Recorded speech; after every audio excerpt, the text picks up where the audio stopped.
கைமீறி போகும் செயல்களுக்கு கடவுள் மட்டும் ஆறுதல். காலம் கொடுக்கும் காயத்திற்கு அவனே தருவான் மாறுதல். பேசி மயக்கும் மனிதரை நம்பி பொழுது கழித்தது போதாதா?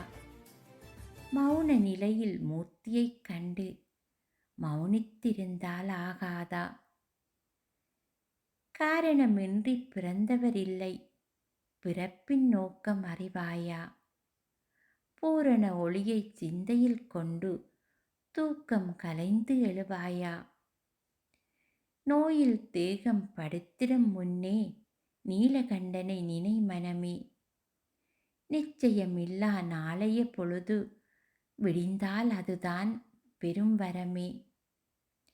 அன்பு கருணை குணமும் கொண்டால் காண்பது எல்லாம் சிவமயமே.